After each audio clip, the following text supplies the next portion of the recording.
I am Jimbo Paris, and you are listening to The Jimbo Paris Show.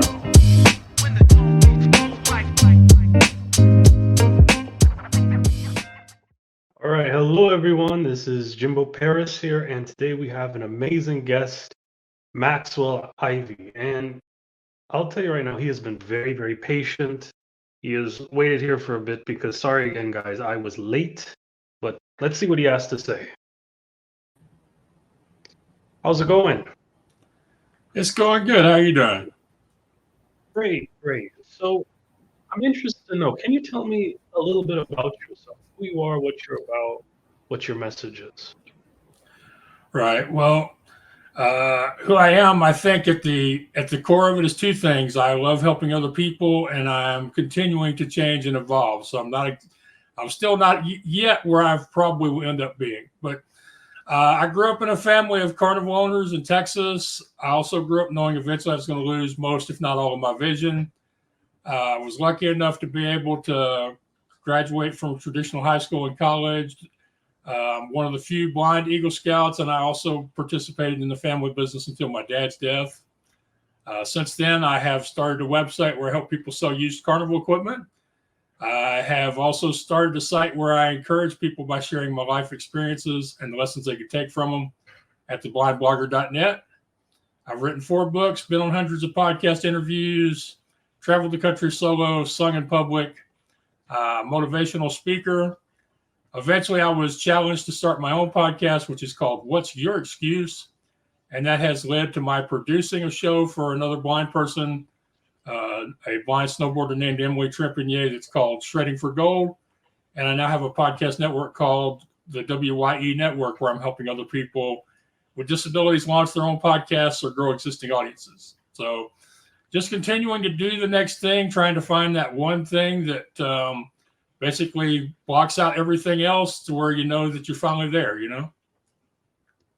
That's a very interesting story. And what actually motivated you to become a motivational speaker? Part of it was just I enjoy telling stories, and I was happy to find out that that's actually a form of speaking. And it was really a lot of people had seen my work as a podcast guest, and they had read some of my writings, and they thought I would make a good published speaker. And so I put it out to people that I was interested in giving it a try. And my friend Joe Pardo, who hosts the Dreamers podcast, he was talking to me after the show. And a few months later, I ended up speaking at his event in Philadelphia. It's kind of funny how my first speaking event ended up being 1,500 miles away from my house, and it just turned out that way. Now you speak.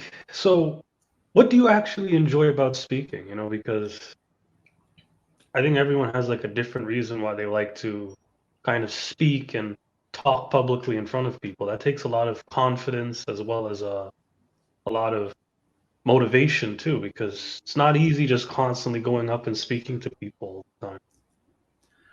Well, the one thing that I think speaking has in common with being a podcaster and with being a writer is if you're telling your story, then you really don't have a whole lot to worry about. You know, there aren't any questions people can ask me I don't know the answer to. And basically, I share past experiences, some of them recent, some of them way back in the way back, and explain what lessons I think people can take from them. For example, I often talk to people about overcoming the fear of starting a podcast or writing a book. And I talk to them about how the first time I recorded a video for my website, I left the lights off and people noticed it. And a third of the people said, Max, you recorded that in a cave. You need to do it again. 2/3 of the people said, Max, you gave us a really good metaphor there. It's like the blind guy is going to take our hands and lead us out of the darkness into a better world. And I was like, that really wasn't what I was going for. I just messed up and left it out there. So a lot of times in my public speaking is experiences. I generally talk about one of two different directions. I either talk about starting a new project, usually a blog or a podcast, or I talk about overcoming adversity and going after people's goals and dreams. And in that area, I generally talk about three principles, which are being willing to ask for help and accept help when offered, being deciding to find solutions instead of making excuses, and being determined to find the positive in all aspects of life. And I know none of those are new, and none of them are easy at first, but with practice, they will work for people. And I generally have a few stories I can share where I have applied those in my own life and it's worked out. Please share those stories. I'm interested. Okay. One of my, it's one of those kind of a good news, bad news story. I went to New York City in 2018 as part of a 3-city trip. I was going to speak at 3 different WordCamp events. And for people who don't know what that is, it's conferences to help people that are bloggers or run businesses off of WordPress to get better at what they're doing. And I went to the first one in Philadelphia. Things were pretty good there. On the way to New York, I got sick. I was so sick that I couldn't really talk during the week, so I wasn't able to sell any books or get hired for any new clients. And I just barely managed to give my talk on just press send, don't let fear keep you from your dreams, when my voice gave up for good. And the problem was, since I didn't bring in any money and I didn't budget enough money to start with, I was broke and sick and about to be homeless in New York City. Well, it turned out that over the years, I had built up a community online. I had built a community I teach people about building. And so I started letting people know that I needed help. And the next thing I knew, I had a guy who provided me money to rent hotel rooms, and another woman from Texas, actually, who provided me the money to get the train back to Texas. And then when I got back to Texas, I had friends who met me at the train and got me home, even though I was so sick I didn't know where I was some of the time. So it was like, yeah, I got myself into a bad situation by doing what I usually do, which is, saying yes to opportunities, even when sometimes I probably should have said no.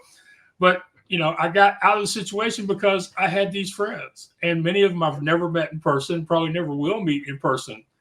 But, I reach out to them. I say hi. I get to know them. We share each other's content. We become friends online. And at some point, when you really need somebody to show up, if you have a strong enough community, it can happen. So things like that are the kind of short stories I share with people. How, another time I was part of a scouting weekend back when I was in high school. We went out on a bass fishing day, and we actually lost the boat. The boat sank and had to be towed out of the lake. But the guy who lost the boat, he stayed positive, and he said, guys, I noticed y'all didn't do a very good casting today. So he took us over to the dock and taught us how to cast. And then he kept us going all day because he believed that we were actually going to catch something from that dock. We never did, but because he believed it would happen, we believed, and we had a good afternoon. We had a great story for the rest of them when they came back with their fish, and we were given an award for sportsmanship. And at the end of the day, everybody, we shared each other's fish, we sang the usual camp songs, and it was a good day. But it's one of those times where a lot of bad things happen, but because the person I was around decided to find something good in the day, we were able to. And that's one of those things that I've been able to carry throughout the rest of my life. When bad things happen, there's usually something good you can take out of it, but you have to look for it. And sometimes you have to look for it really hard. And sometimes you even have to get somebody to help you look. I like to finish that off by telling people that finding the positive in your life is kind of like finding the TV remote. It's there somewhere, and you just keep looking till you find it, So those are some of the things I talk to people about when I do public speaking. I enjoy the immediate response of it.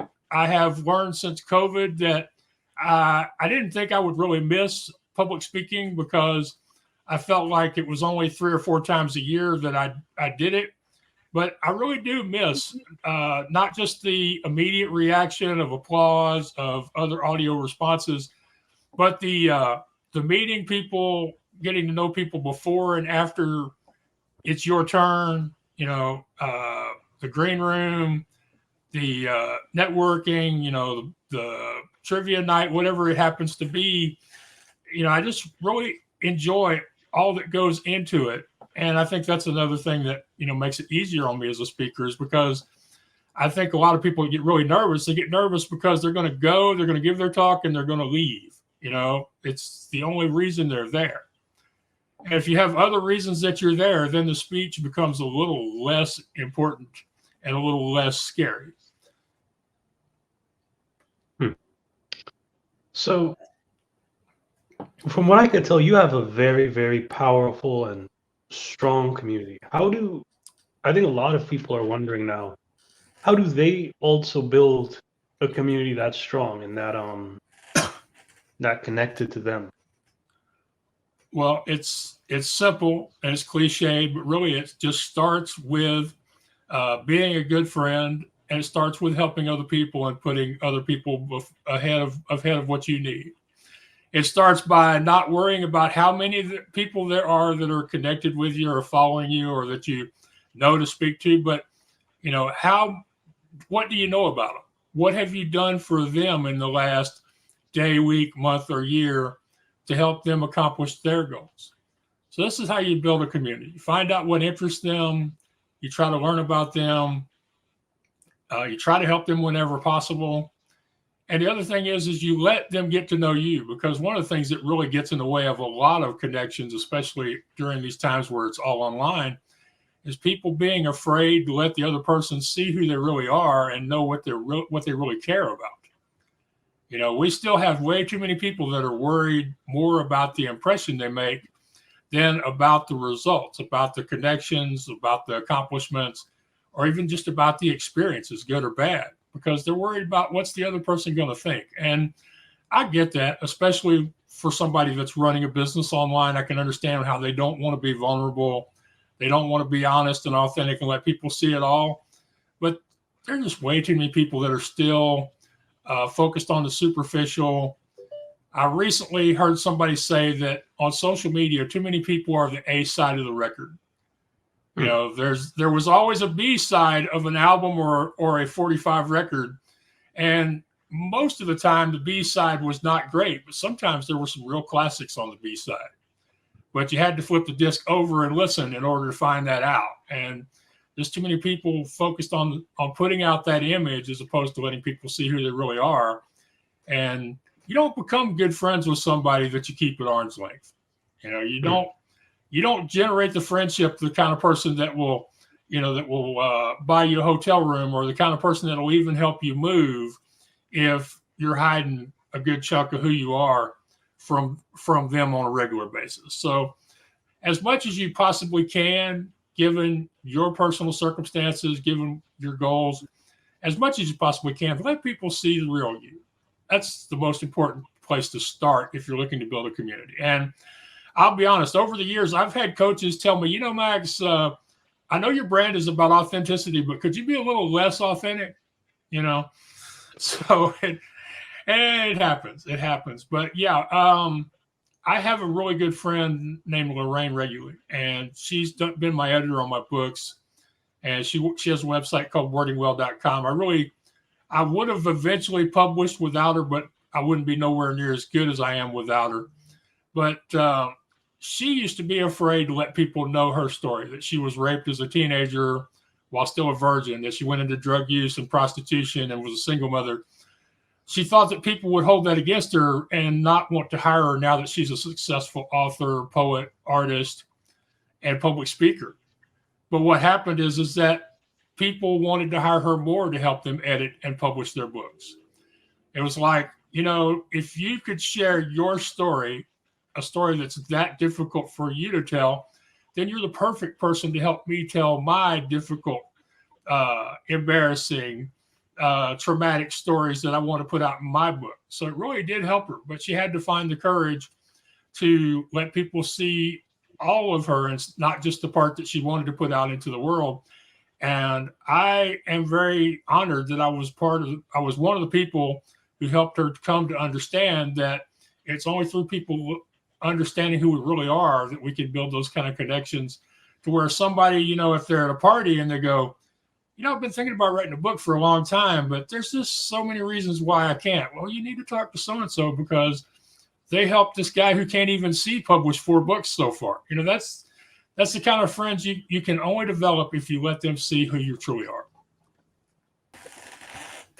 How do you actually become authentic? Why were you so naturally authentic and open with people? Was it just something that you naturally had, or what do you think was it? I think part of it was growing up with a dad who used to say that if you don't have anything to hide, then why do you need a lawyer kind of approach to things? But I think it's also just noticing that the ones who seem to do the best over the longest period of time are the ones who aren't faking it. The ones who are, are going to let you see warts and all. And, I did it quite a bit in the beginning and it worked for me. Now there are some industries where it can be a real problem. And I hate that because I think that it really gets in the way of making connections. But back about 7 or 8 years ago, I sold a carousel for a man up in Vermont, and I sold it to some people in Australia. And I wrote a post about it on that website, on the Midway marketplace, where I help people sell used rides. Well, Carnival people are very, very territorial, very closed mouth. They're always worried somebody's going to get something over on them, that their competitors will use any advantage to steal a booking or to steal help or, to purchase a piece of equipment at a lower price.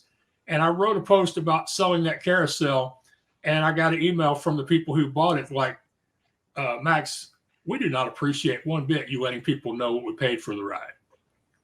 Now, I don't know if it was a tax issue or they didn't want their festival boards knowing. I don't know what their problem was. But I realized then that if I was going to be as authentic as I want to be, I had to have another website where I could do that, because I realized that, as far as brokering amusement park equipment, that's not a community that wants authenticity, which is why I said earlier, as much as reasonably possible, given your industry and your goals.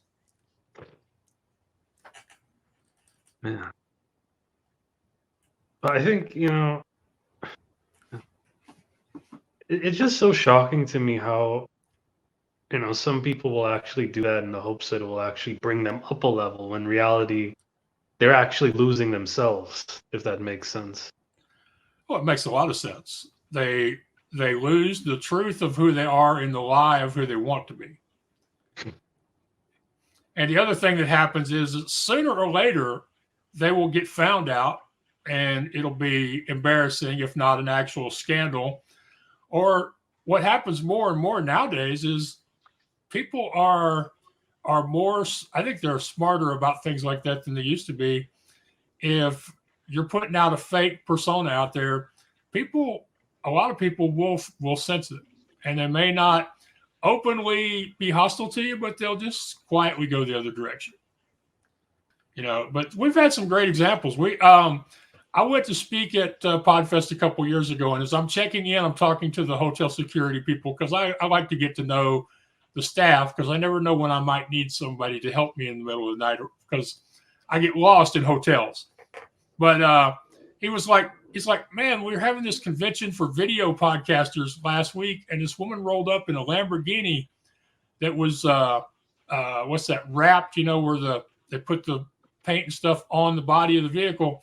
She showed up in this she showed up in this Lamborghini, tricked out like Mario from the video game. He said, then the next day she showed up in one tricked out like Luigi from the video game. He said, man, I'm in the wrong business. I said, don't get too upset about it. This is Orlando, Florida, where you can rent anything. I didn't think about that. Yeah, you could rent that.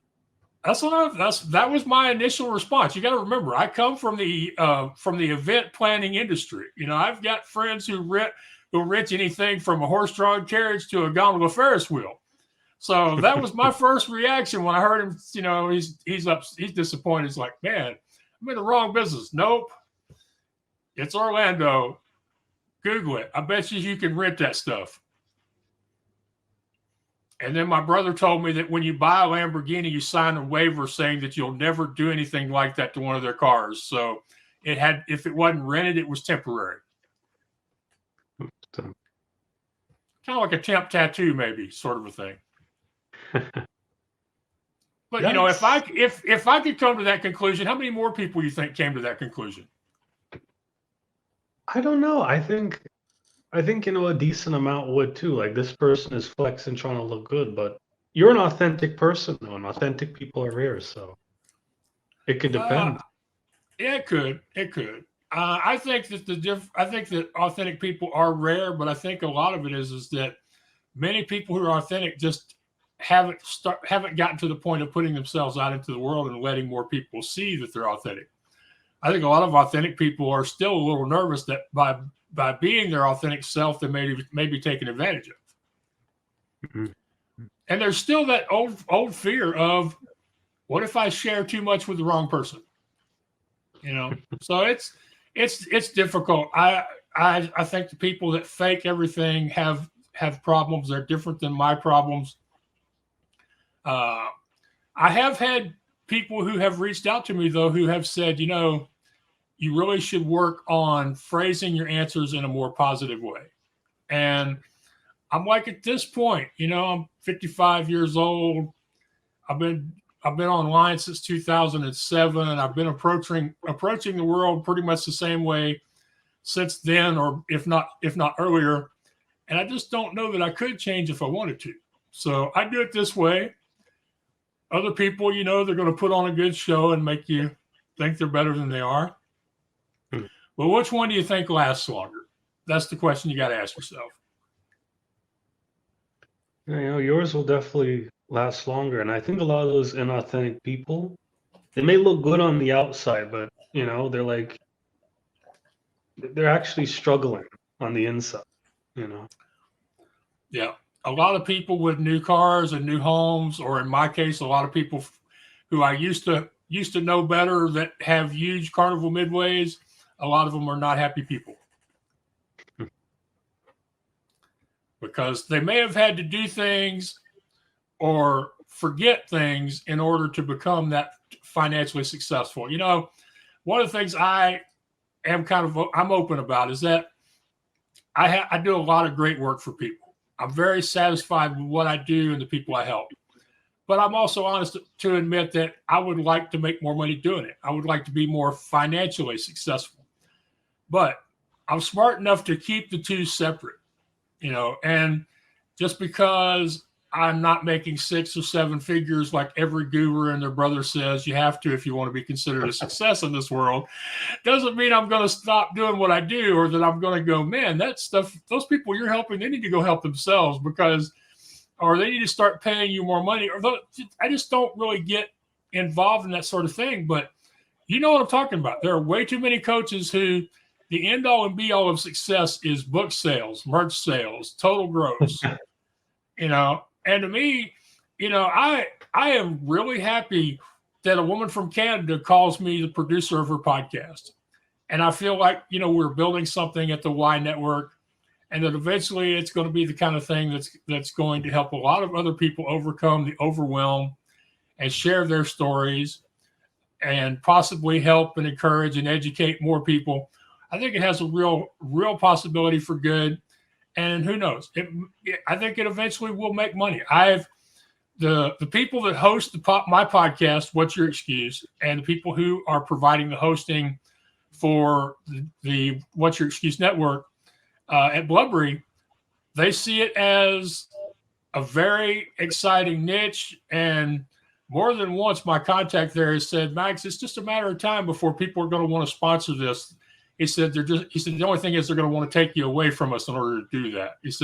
I said, well, I'm such a tech challenged person that they'd have to offer me a lot of money to go somewhere else, you know, because it would mean, you know, moving websites and moving podcast feeds and changing social. It'd be more trouble than it's worth, unless there was Austin Powers money attached to it, you know, crazy money.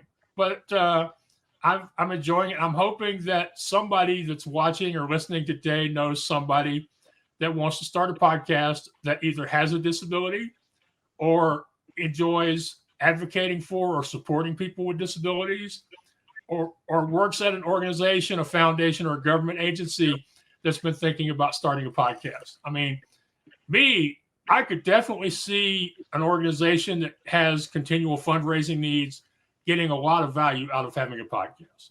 I mean, you put regular content out there showing how you're helping people, showing the people that you've worked with, letting them tell their stories on your podcast. To me, that's like free effort as far as, generating publicity that can lead to fundraising. But that's the way I see it. So and I could definitely agree with you on a lot of those things. And for me personally, and there was this other guy I interviewed, like, that owns a Christian radio station. We both kind of struggled with that whole tech management thing. I'll be real with you. I've got people around me that are way better at video editing, way better at using tech than I am. And this is another big thing. How did you kind of build that circle of people to kind of help you with your business? Because you're also a businessman and an entrepreneur. I would consider you that as well. Right. Well, a lot of it just comes down to allowing people to know what I need, because most of the people that have helped me over the years have not gotten paid for it, or they haven't gotten paid what they usually charge, or they've given me installments, or I've exchanged services with them. So perfect example, go back to Lorraine Regulate. I'm running the Midway Marketplace 9 years ago, 10 years ago, and she notices, we were both commenting on the same blog, and she notices that when she visits my website, my images are showing up in the middle of the text, which is very annoying and will cause most people to just click off and go to a different website. And so she reaches out to me. She goes, Max, I know you don't know this, but here's what's happening. I'd love to help you with it. She said, I don't want nothing for it. I just want to know that I've done something good for a guy that's putting out great content. So we got on Skype, because that was before everybody was on Zoom. And we talked about it, and we figured out there was one setting I had wrong that was centering my images instead of left justifying them, or vice versa. And we fixed that one setting, and it all went away. And then a couple years later, when I had this book that I was ready to publish, it was like, Max, I'm going to help you publish this book. So, and on that one, I did pay her, but it was on installments, and it was just a matter of, we're going to do this. And as a result, she's had the experience of working with an award-winning self-published author who she helped get published, and who she continues to use in her marketing materials. So that's another thing that works for me. If somebody does something I need or want, and they do a good job, I'm going to promote my ass off for them. That's just the way I do things. So I give value in other ways besides cash.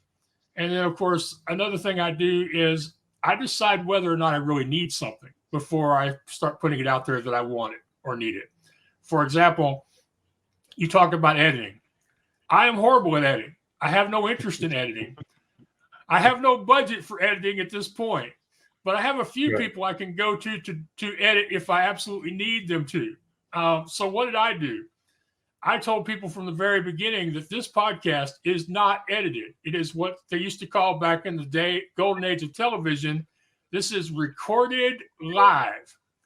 That means we're not broadcasting it live, but we're not editing this stuff. Whatever you say is whatever you say. And if you don't like it, then you're gonna have to pony up to get this thing edited out. And so far, nobody's actually gone for that. So that's one of the ways I get around it. And with my brand of overcoming excuses, of what's your excuse, when I tell people, hey, I just decided not to edit because editing would have kept me from releasing my content, everybody's like, man, that makes perfect sense.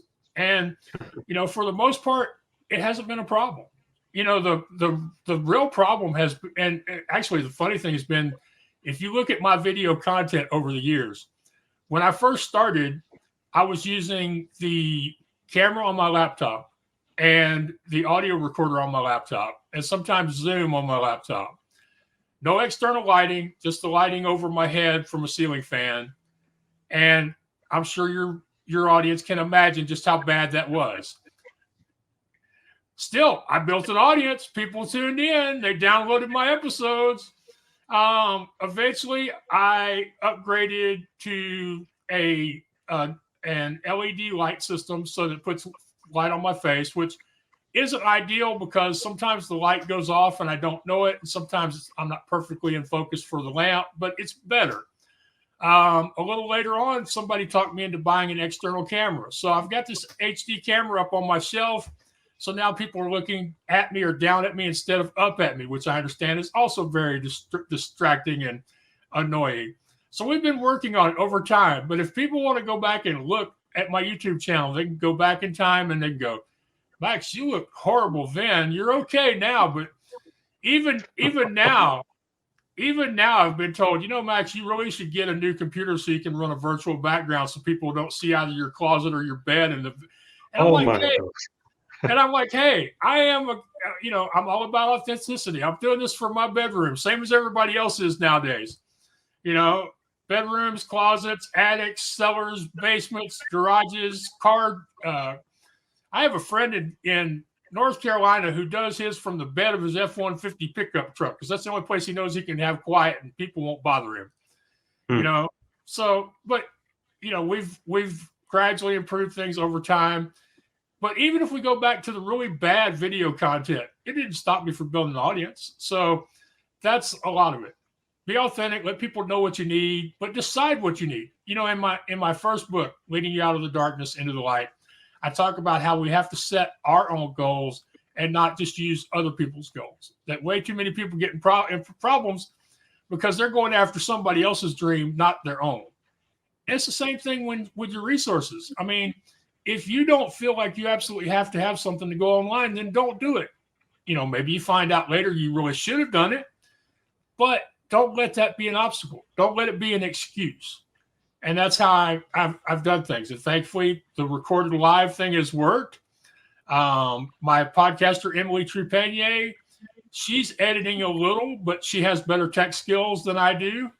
And she's younger than I am, which always helps with technology. I'm convinced there's a reverse age learning curve with technology, and there's nothing we can do about it.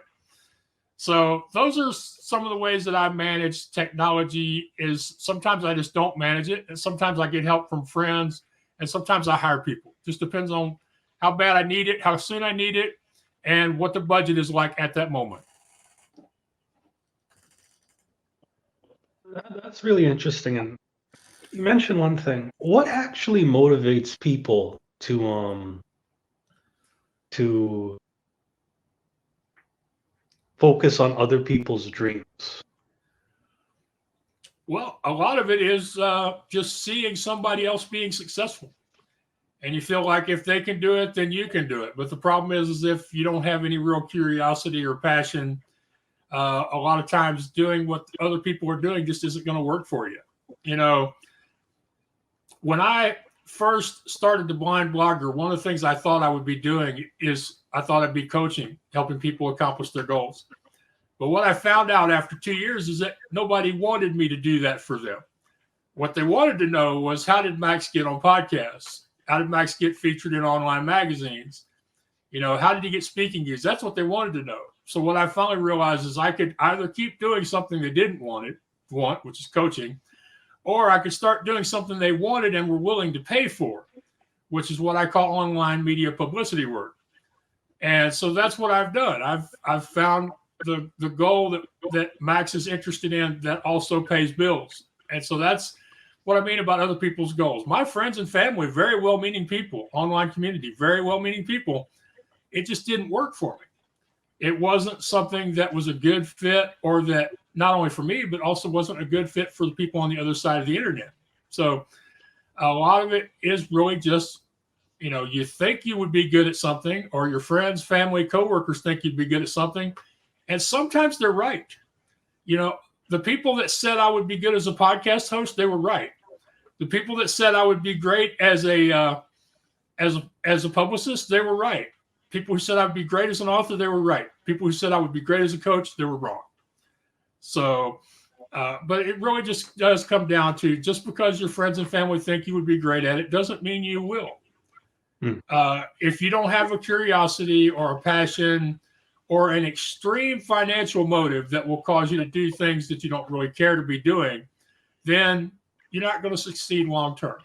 The Kardashians are one of the best examples going. There are millions of people around the world hoping to be the next YouTube, Facebook, or Instagram star who gets paid thousands of dollars every time they put a post out. Very few people can accomplish that.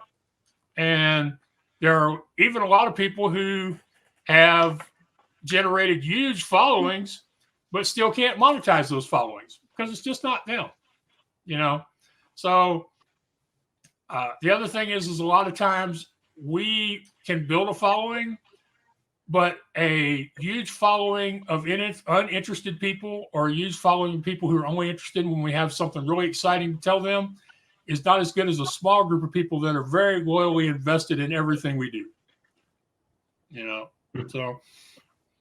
So what you're saying is quality is better than quantity? Always has been. Always will be. It's a hard thing to do, though. That's the problem. So many of the things in the world, we know to do them. We know that affirmations will work over time. We know that if we exercise more, eat more complex carbohydrates, more lean meat, and less fast foods, and less starches, that we will lose weight. We know that that if you break a big task down into small steps, eventually you will accomplish it. We know so many things we know, but knowing them and doing them is a whole other thing. That's where the problem comes in. I'm known for talking about finding solutions, and one of the things I've talked to people about is how finding a solution is easy, but generally those solutions don't turn out to be things you want to do. When I was building an email list for the Midway marketplace, and I didn't know that was what I was doing at the time. I was just trying to give people a reason to open my emails so that maybe I could get them to talk to me, and maybe I could get them to list their equipment for sale on my website. So I offered to add a text link to my website for each of these companies in the amusement industry. And I would go to directories, I would find their website, I would enter all their information on a page on my website, and then I would send them an email and I would say, I just added this page. It doesn't cost you anything. It won't cost you anything. But if you will let me send you an email a week, never more than one a week, I will leave this up and it will help drive traffic to your website. And they all went for it. Nobody ever said, no, thanks, take it back down. Well, you imagine how many hours, how much tedious, mind-numbing grind work it took to do that, to eventually build an email list of over 5,000 companies. Did I want to do it? No. Did I enjoy doing it? No. But it was the best answer I had at the time. I had to learn how to hand code HTML in the early days because that was the only way I could get my website online. Did I want to do it? No. Did I enjoy doing it? No. Was I good at it? Absolutely. Hell no, I was not good at it. Ask any person that's ever coded to look at the code from my website from the early 2000s, or excuse me, late 2000s, early 2010s, and you'll probably have to buy them a stiff drink after they look at it a while. And not just the code, but when I picked the colors for the website, I made some very bad choices based on color names because obviously I can't see the colors. Mm-hmm. And my yellow turned out to be an ice creaming yellow. My blue turned out to be a navy. My red turned out to be a dark brick. My orange turned out, for previously clicked links, turned out to be a fluorescent orange, like something you'd see off of a dive bar. Plus, I couldn't edit my images. So I just had to post the images people sent me. So you might have 2 or 3 different size pictures on the same page together. It was very vivid, very bright, and it was, and more than once people have said, Max, Ray Charles and Stevie Wonder could argue over this thing. It's that, and if people doubt me, they can go to a website called archive.org, and you can go and look at websites back in previous times. And if they'll look at midwaymarketplace.com from 2008 or 2009, they will realize I'm not making this up. It was bad. It served the purpose of putting equipment in front of people where they could see it, like it, decide they had to have it, and eventually buy it. So it served its purpose. And for 5 years, it was hideous, but it helped me sell hundreds of thousands of dollars of used rides on 5 continents. So, these are things I had to do. Did I enjoy doing them? No. Did I want to do them? No. Was I any good at them? Most of the time, no. So like I say, finding solutions is easy. Finding solutions you like is generally a lot harder. And especially in the beginning of something, you're going to have to do stuff that's dirty, greasy, mind-numbing, repetitive, painful, difficult. But if you can make it through those days where you have more muscle, you have more effort, more hustle than you have cash or credit, you will get there. So those are what I talk about when I talk to people about finding solutions, because, we know what we need to do, just like all the famous stuff from every personal development book that's ever been published, we know what to do. The difficult thing is getting people to do it, including ourselves. And I don't think I'm speaking just for myself when I say ourselves there. They're all things that we struggle with and we make excuses about. The great thing for me is, for some reason, even though everybody has their own difficulties and their own challenges, for some reason, the fact when the blind guy says it, it seems to have just a little bit more impact, and it helps to get a few more people unstuck than when other people say it. Or so I've been told. I have a looming question in the back of my head concerning how does... Go ahead. Yeah, with your vision, how does blogging and writing HTML, all of that work? Because in my eyes, that sounds almost impossible. Well, part of it helps a lot when you know that back when I had vision, that I started using a typewriter at 11, 12, 13 years, about the time I was declared legally blind and had a big loss of vision. By then, I was using a typewriter on a regular basis. And I had a manual typewriter even before then, which most people don't remember electric typewriters, much less manual ones. But so I got used to using a keyboard. Computers really didn't come along in full force until after I graduated from college, and even later than that. So it's just a matter of knowing your keyboard. And then when you edit a text document, and really when you're creating a website, all you're really doing is creating a text document that has some funny extra characters in it, and that when you save it as .htm or .html instead of .docs or .word or .txt. So you have a screen reader, you have a text-to-speech engine, so you can go character by character, word by word, line by line. And as long as you are pretty familiar with your keyboard, you just type what you need to type. You enter the HTML characters where you need to enter them. And then you can either test the page on your computer, or you can just go ahead and upload it to the website and let it test it there.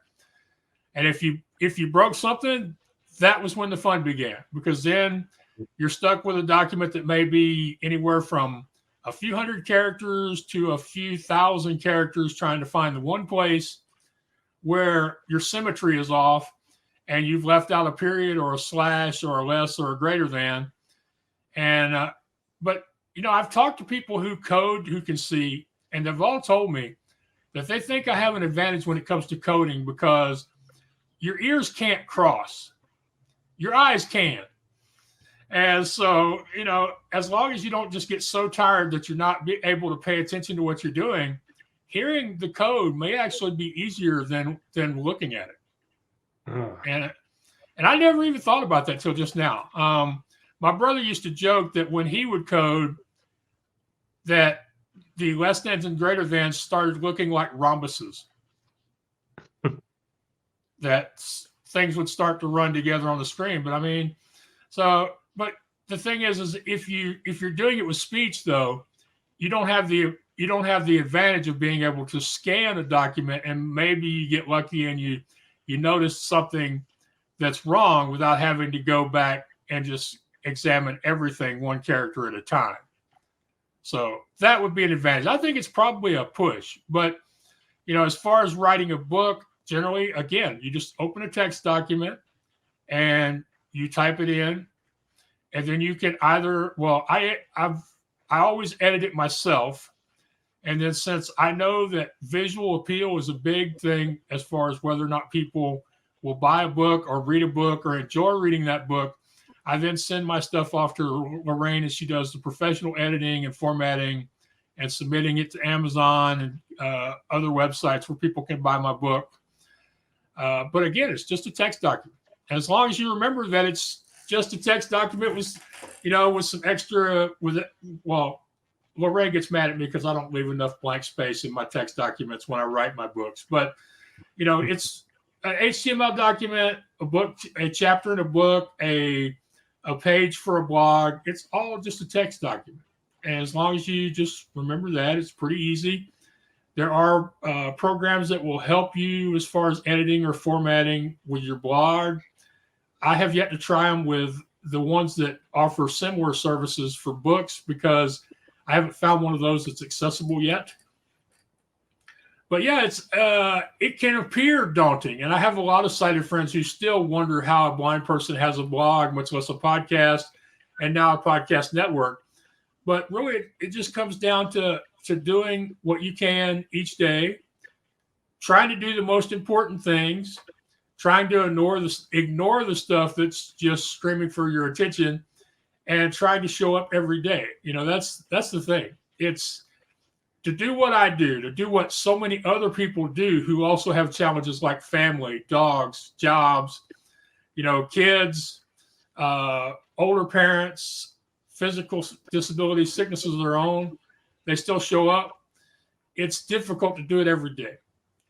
We just have to do our best. And then at the end of the day, I was actually disappointed when she stopped saying this, but Ellen DeGeneres used to end her show every day with telling people to go out and be kind to themselves.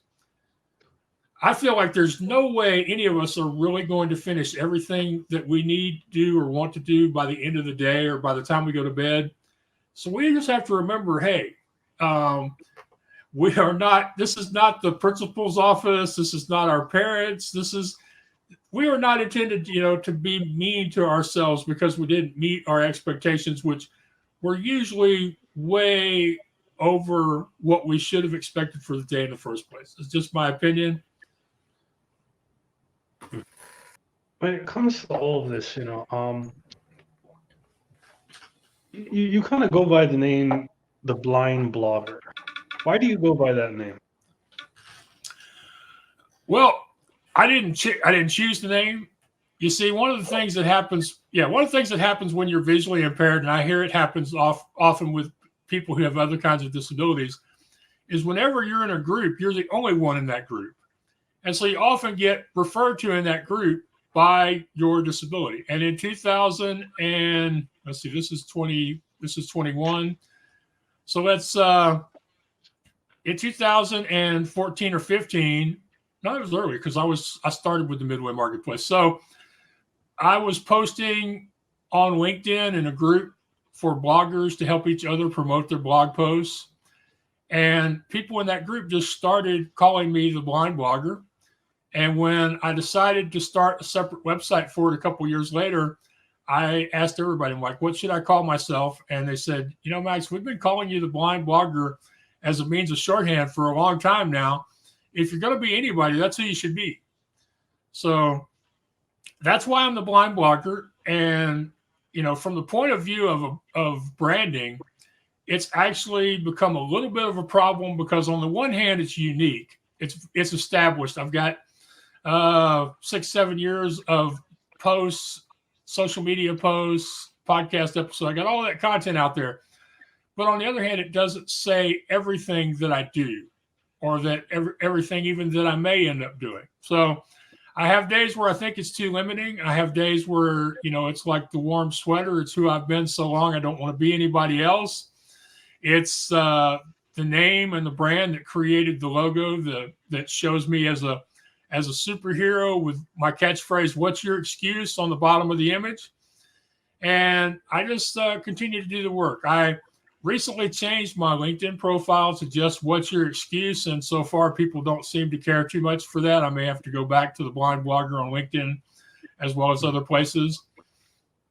But that's, I didn't choose the name. I didn't choose people on the carnival side. They call me Mr. Midway because when I was trying to help a park up in Ohio sell their beloved wooden roller coaster before it got demolished, they were so impressed with the way I treated their memories and their coaster that they just started calling me Mr. Midway. And people have over the years have said, if Max can do it, then what's my excuse? Which has become what's your excuse. But there are days when I think maybe I've got it backwards. Maybe it should be the what's my excuse show. I don't know. I don't claim to be an expert on branding. Thank goodness that everything I use are things people have said to me or given to me. And, I've got way too many monikers for my own good. One of my favorites that I don't use very often is David Rafe, the host of Join Up Dots, told me that I'm the blind Terminator. And he also said that I have a PhD in hustle and muscle that I earned from the University of Life that I accumulated on carnival midways all over the country. So people just say things about me and they stick. And most of the time I'm like, I'm not really sure that I'm that person or ever will be that person. But I just do the work. Let people call me what they want to call me as long as it's something nice. And where possible, I take advantage of it. We have What's Your Excuse on the podcast, the network, the merch. And, we're hoping to do a What's Your Excuse book where we have people share their stories of overcoming those things that were holding them back. So, yeah, I just one last thought on that. I advise people that very few of us are great at branding. So if somebody comes along and gives you a good name, the smart thing to do is to say thank you and run with it. Run with it. And speaking of that, I think, look, when I first saw Blind Blogger, I thought of it as intriguing because you don't necessarily think of a blind person doing blogging. And I was like, whoa, okay. And I think even amongst other people with your condition, that makes you stand out as a person a lot more. And I think it also helps with No Excuses because you are essentially a blind blogger, So I think it's a really good name, at least for my opinion. Yeah. It's just one of those reminders that very little in this world is perfect, But yeah, I'm blessed to have a great name that people know and that shows up when they Google me. Excellent. And I think before we end this up, I want to get into No Excuses. How did that go? When did you start to make that, and what do you sort of do with that? Well, the No Excuses thing goes back a long time. I grew up in a family that owned a carnival. It was a small 7-8 ride show.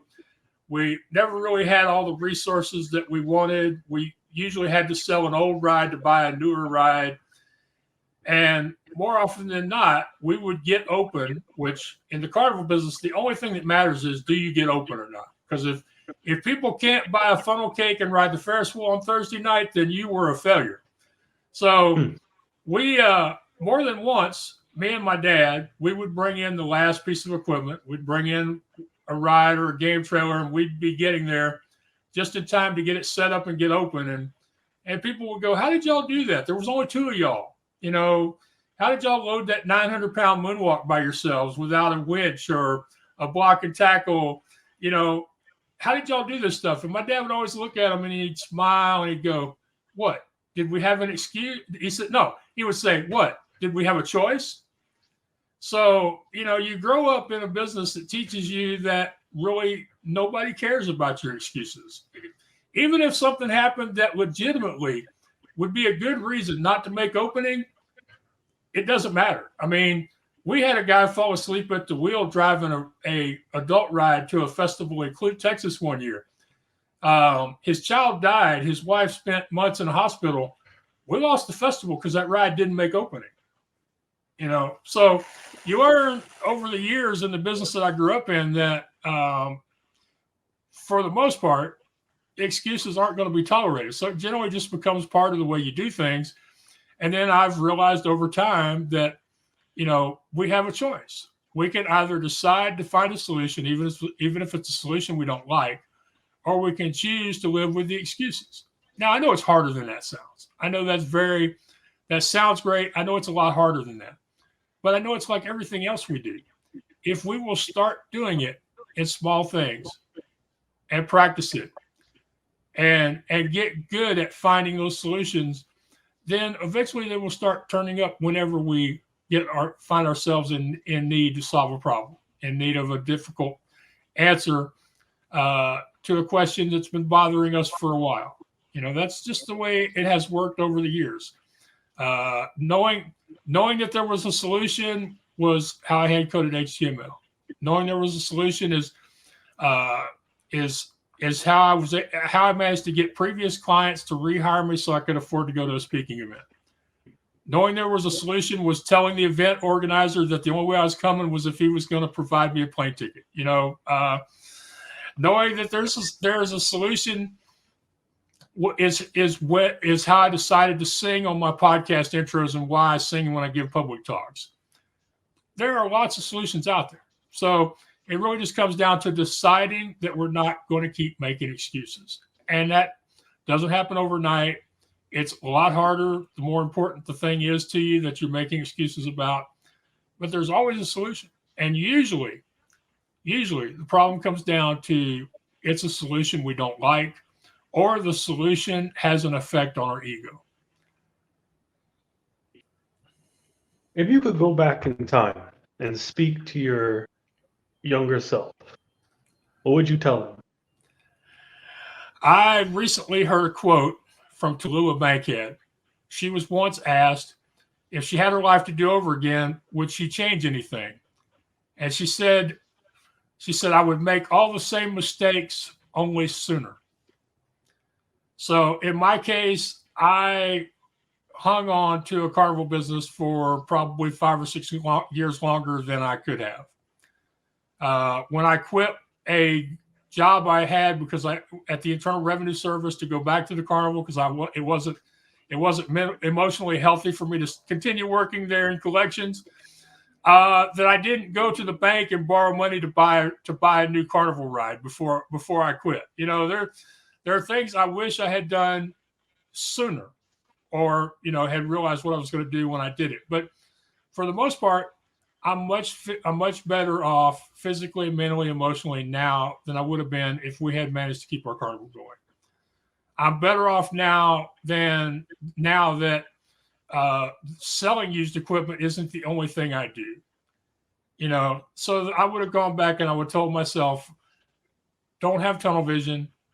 Don't be so focused on being a carnival owner that's the only thing you see yourself capable of or interested in.